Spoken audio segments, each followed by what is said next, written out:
Are you afraid? No, I'm afraid of nothing. I don't think this guy is either. But are you afraid to make a video? I mean, your business needs video. And I say that not because Gary Vee says it. I'm saying it because it is something that you should think about embracing if you haven't yet. And if you're actually afraid to get on video, I mean, I teach this a lot too. I say this a lot in videos, but this guy, Neil Neil K. Carroll of vidwheel LLC, is going to talk to us about that sort of thing, being afraid to get on video. He is the creator of the vidwheel Creator Network. Welcome, Neil. Thanks for having me on.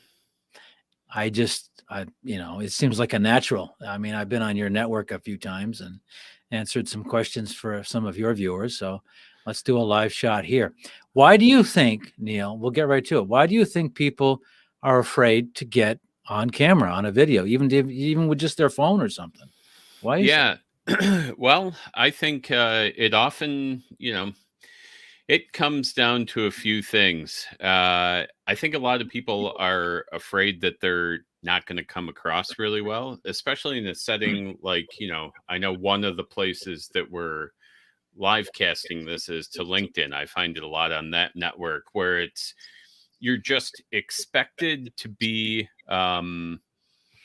professional, right? Or you think you are. So people have a little bit of a hesitancy jumping out there and like kind of giving it a shot. And I think that's one of the biggest pieces. And the other one that I often run up against and dealt with it myself early on is you don't think you're going to have anything real interesting to say or something that other people are going to want to hear and react to and, provides value. So I think those are two of the big sticking points. And then, I mean, overall, right, it's just like public speaking. A lot of people are afraid of it. It is, it's a skill, and it's hard to kind of get over sometimes.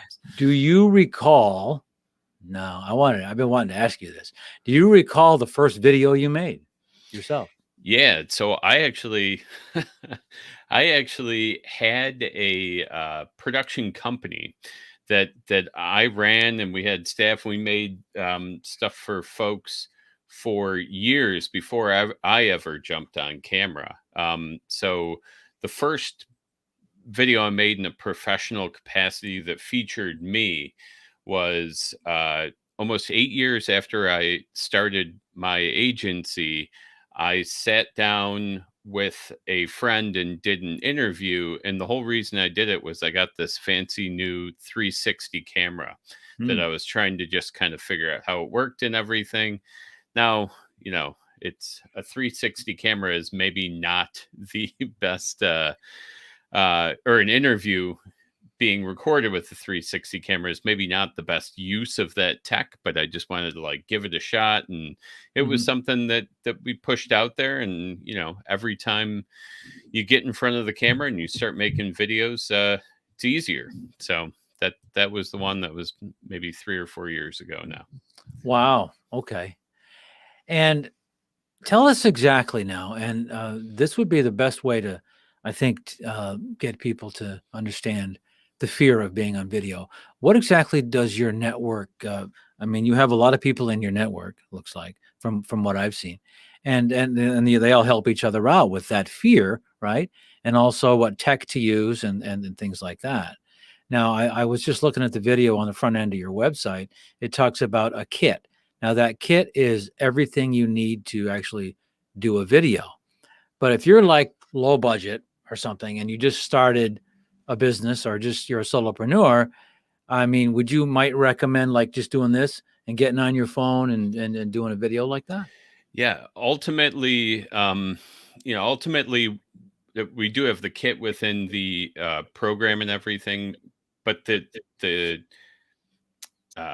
the star of the whole thing, we'll say, is the medium video itself. So whether you're shooting something on your cell phone or you're shooting it with the provided kit, video is what we're trying to teach people to use to build their businesses and reach out to other folks and build personal brands and brand awareness of their businesses. So, um, yeah, it's the kit is a piece of it, and we provide that kit because it takes out so much of the gear stress that I think a lot of people Gear stress. experience when they're looking into video as a format. Mhm.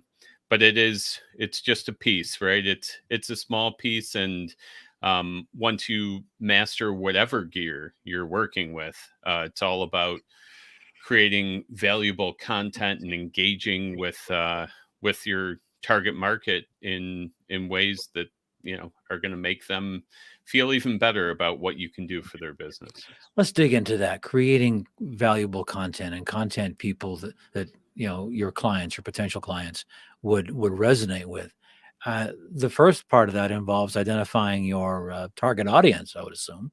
But if you're already in business, likely at least some of that or most of it. I guess the people are sometimes afraid of not knowing what to say to that audience. Is that right?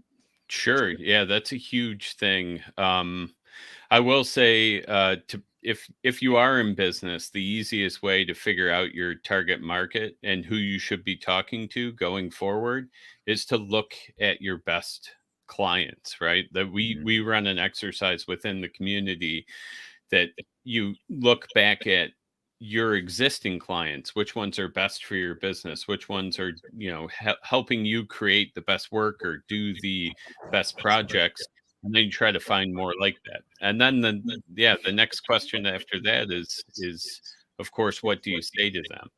Um, we've got another exercise tied to that, but the basis of it is you need to set your business apart with your messaging.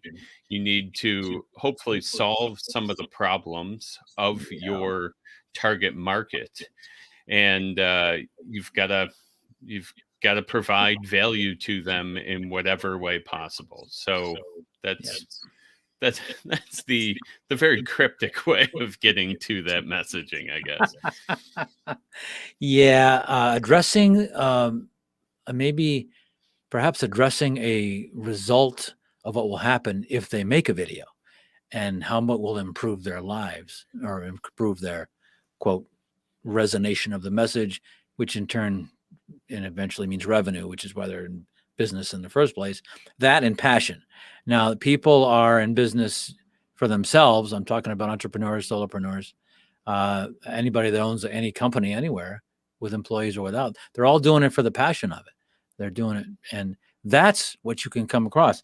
I mean, I've always thought, and maybe you'd agree, that you can make a few mistakes, say on a live, we're live now. Well, if you can make a few mistakes on a live, it's not, nobody's going to really care. It doesn't have to be perfect, I guess is what I'm getting at. Right.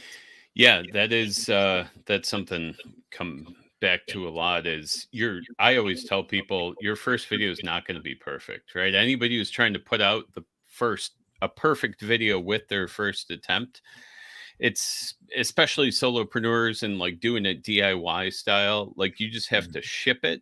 You have to be honest about, where you can improve and what maybe didn't go as well as it should. Take feedback from other people Right. and then improve from there. You can't plan on getting it all right the first time. You need to ship it and then incremental improvement from there on out. I just want to say we've got a few viewers. I just want to say that if you have a video question for Neil or for myself, preferably for Neil, because you can ask me anytime. I want you to ask Neil the question at this point. Anything about regarding video and how to get started and whatever. So not being perfect. Now I do, and in a couple of in a few network things I've been in on your side. I've been meaning to ask this question of your guests, and I never did. Do you prefer live video or pre-recorded? All right. Yeah, like I think they both have their advantages. So live video is great for one of the reasons you touched on. There's a level of authenticity there, and it's like expected. So, I've my delivery on a number of the statements I've already made is not perfect, right? No. And that's okay. That's how I talk. That's hopefully resonates with your viewers. Um, And and so you get that aspect, and then on top of that, all these platforms that you're pushing this stream out to are pushing live content, so you get like a little bit of a distribution bonus if you're pushing things out live.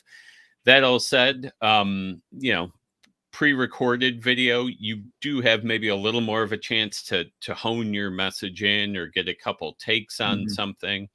Yeah. But it comes with a little more pre-production, or well, pre and post-production, Yeah. um, that are involved. I push people in my network all the time to, I think the happy medium is, I push people to do live production even for their pre-recorded videos. So, Oh, yeah. I'll push, help people get set up in OBS, and we'll, roll through a couple of scenes that have built-in graphics. Like I can demo one here right now. So like this setup I have, I can kick up graphics and like do a close scene. And if you see any of my content on LinkedIn, it'll have that stuff integrated into it, right? That's all live produced. That takes me as long to produce as it does to record it. And there's a little bit of, extra effort on the front end. So I don't think that answers your question. I'm saying both and one in between. There's a lot of different ways to kind of I get it I out there. there's no right answer. I mean, Yeah, it's whatever, people that do video all the time would know. The live, you can get comments, you can get, sure. authenticity. Yeah, with the pre-recorded, I mean, I could edit out all the ahs and pauses and all of that and make it go like Right. on the video. If I do that again, I'm gonna faint. Yeah. But that's what it looks like. Yeah. Wow. So how many people do you have in your network, Neil, at this point? Right now we're at about 30, Mhm. and we run, the Thursday evening meetings, which you've referred to. Those are open to the public, and we have people kind of cycling in and out for those based on Mhm. the topic that we're talking about. Yeah.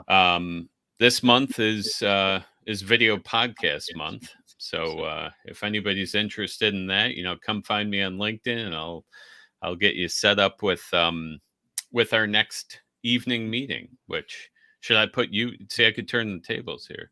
Chris, do you know when the next evening meeting is?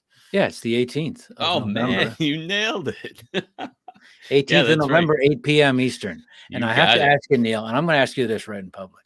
Mhm. Why 8 o'clock in the evening and not like 4 o'clock or 3? Yeah, that is a great question. And it started with selfish intent, as most ideas do, right? Yeah, I've yeah. got two little ones who I can get in Oh, bed by 8 p.m. I there actually you was go. just talking about this on a meeting earlier today. So people who have real little kids, that 8 p.m., they're like, all right, I can do that. People with a little bit older kids, they say like, no, that's a horrible time. My kids are up, they're doing whatever. And then people without kids, they don't know the struggles of people trying to get their kids down at 8 p.m., I guess. So Yeah, yeah. I understand. I thought it had to do with family, but Yeah, that's a that's what good it is. that's a good time though, actually, because you do have a lot of people in there. A few times I've been in there. So. Yeah, it works well. There is we do conflict with Thursday night football a little, which, I think Oh, I think yes, I think that can be you an issue, do. but it's just like the first quarter of the Well, the game, Jets just played. On Thursday night. Yeah. You're out in where are you based, Neil? So we're based in Buffalo, and there Buffalo. is a Bills game on a Thursday night, but it's on Thanksgiving, so we're not having a meeting that day. No, So no yeah, meeting on Thanksgiving. Okay. That's cool. Um, I guess if you were to think of one tip, just one takeaway from maybe this video or this live shot that would Mhm. help people get over their fear of making video, what might you say? Just one big tip. Yeah. The usual tip that I give is, like, it feels when you're doing video like you're speaking to a huge audience, right? You got the camera there, you think it's really permanent, you think a million people are going to see you maybe not speak as eloquently as you would like to, or whatever is holding you back.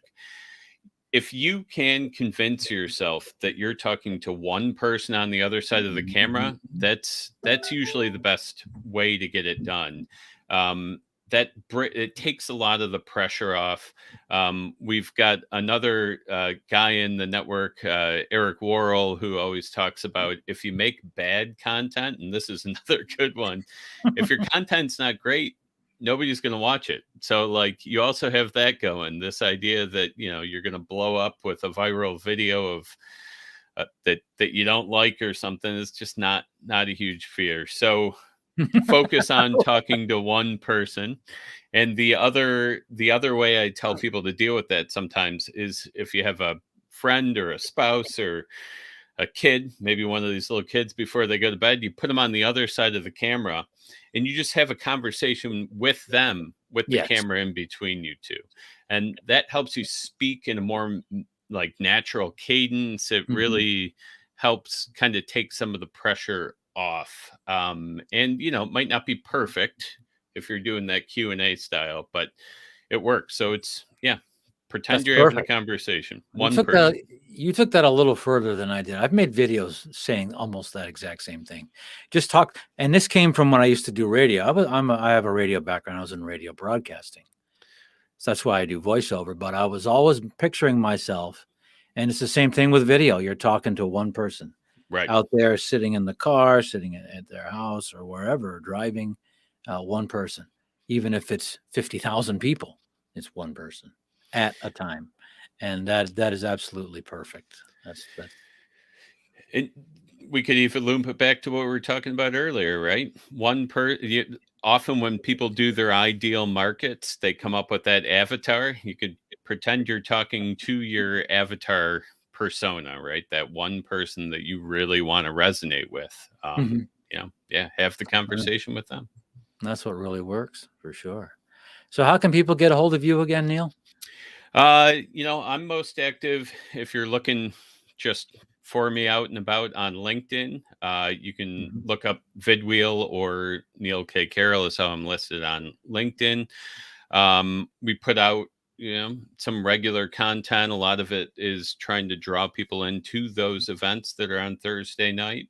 Right. And then, vidwheel.com, you can go and check out what we do there. We also have the creator network pretty prominently set up there, which, I would invite anyone to check out. And if you want to Mhm. taste for what it's like, those Thursday evening meetings are where it's at. So, Would you say that video marketing, which is what we're doing, you and I, mhm. really, Yep.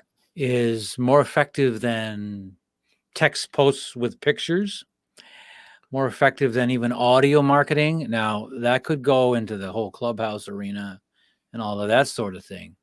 But people are always on their phones, and maybe I'm answering my own question, but people are always on their phones and they'll see a video and they might look and tell us about the importance of captions in your video.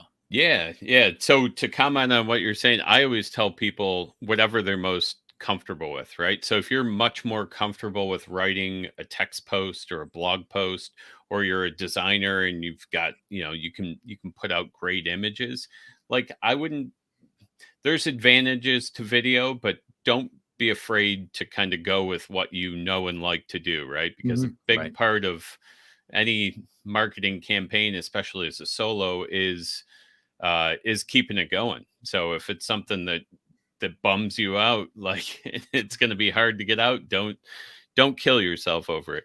Right. And then the captions. So uh captions are super important. They're super important everywhere, but we've got a tip that I usually teach on the creator network that I'm happy to share with everybody. Sure. So captions are important on most social media networks because obviously they'll do the autoplay thing with native content, and they won't have audio on when they do autoplay. So the first chunk of your video, at least, is usually just read instead of heard. Right. And so on LinkedIn, on Facebook, captions are really important, and you can bake them in like a lot of people like to do with the graphics on the bottom. um, or you can bring them in as an SRT. I tell people to bring them in as an SRT, and this is the reason why I like to do that. So if you upload a video to YouTube, and that's another kind of like pillar of the creator network I usually tell people to do, no matter what you're creating, put it on YouTube. And Right. the reason is that it's the second biggest search engine on the web. So like your SEO kind of bonus there makes it worth the 2 minutes of uploading it. Maybe it'll hit, maybe it'll catch fire. But the other reason that I tell people to do that, even if it's not their primary, is YouTube will make closed captions for your video. Oh yeah. So I usually tell people, if you're not in a huge hurry, because sometimes this is a slow process with YouTube, it might take a couple hours for them to do it automatically. Yeah. But go in, and if they've auto created your captions, go through and just update what they've done, because their captions are not perfect, but they're a good starting point. Or you go right in and you choose the auto sync feature, and you type in whatever you just said, and you let YouTube sync that up. And then you can download that SRT, and you can use that SRT on Facebook and on LinkedIn and wherever, and it'll preview those titles. And at the same time, back on YouTube, those titles are indexed just like the rest of the text tied to a YouTube posting. So it's kind of like a double whammy if you do it that way. So well, there's some words. There's some words of wisdom from the guy. Hey, soundbite from Neil. Soundbite. Cut it out. Yep. And that'll be our social post. Perfect. Perfect. Like micro content. Yeah. I love that. On a side note too, I don't know how many people in your network might use Adobe to edit videos, but Adobe Premiere Pro, they just had an update to where it's so easy to do captions. You just, it transcribes an entire video. I did one this morning. It was like a 20-minute video. And it just transcribed it. Took maybe 8 minutes or something. It wasn't bad, really. And then it translated the whole thing into captions or converted. And now, bang, it's instantly on the timeline, and you have your captions right on that video. That's Adobe. That's convenient. That's excellent. Yeah, because I do so little production work myself now, I haven't done that updated version, but I know it did update on my system recently. And that's a great kind of addition, because I've done a lot of captioning in Adobe in the past, and it was ready for that. Previous to this, you'd have to import that SRT, and you'd have some weird formatting and all kinds of stuff. But I would give kudos to a website called rev.com. Yes, that's what we use too. rev.com. And I still have an account with them, and I'll use them once in a while, but Adobe's made it so easy. Neil, before I let you go today, I have to ask you a couple of non-video related questions. I didn't prep you for this. Okay, I'm ready. What's your favorite movie?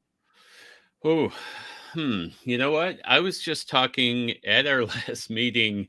I'm going to use this because I've got a couple, but the last one that I brought up and talked about, I was talking with Sean Lewis and Barb at the end of our Creator Network meeting, and Blade Runner came up. That's one of my all-time favorites. So I'm gonna go with that because it's top of mind. Now, the old Harrison Ford, the old one. The new one's good too, but originals are always good. If you had a time machine, either a Doctor Who TARDIS or a DeLorean from Back to the Future, and you could go back in time and you could visit with one person who you admire, it doesn't have to be famous, but they're not with us anymore, and you could pick only one person, that's all you could do, who would you pick? Did I stump Neil? These are deep. All right, here we go.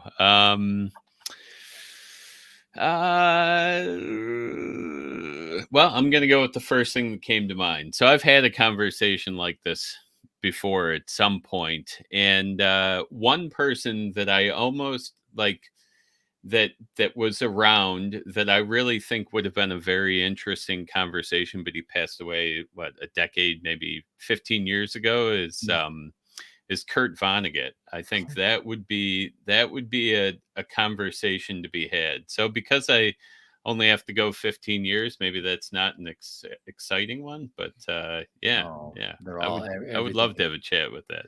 Everything is exciting because I asked this question to everybody I talk to. And that's a good answer. I mean, a lot of people say like their grandparents and things like that, Yeah. um, Well, but just somebody that influenced you in the past. sorry, Grandma, I guess, Oh, I didn't mean to say that. Neil, we'll have to do this again sometime. It was fun. Neil K. Carroll from the vidwheel network, vidwheel creator network, every other Thursday at 8 p.m. Eastern. You can, there's a link published and an event created on LinkedIn for that network. The next meeting is on November 18th. Make sure you check that out. So in the meantime, Neil, I like to do this to everybody too. Oh yeah. Live long and prosper. Hey, you got it right. Yeah. A lot of people do this and they sit there and Right. No, this is I practiced this a lot as a kid. I can do it. I'm Oh, good. you're a Trekkie? Not really, but for some reason I got real into that at one point. I watched some of what was the one with Patrick Stewart when I The was a Next kid. I would watch The Generation. Next Generation. I would watch, and I saw some of the movies. So I'm aware of it, and some people couldn't do this, so I guess that's why, as a kid, I Perfected was it. Yeah, excited to do that's it. cool. I don't know. Thank you very much, Neil. It's been fun. We'll talk again. Excellent. Thank you, Chris.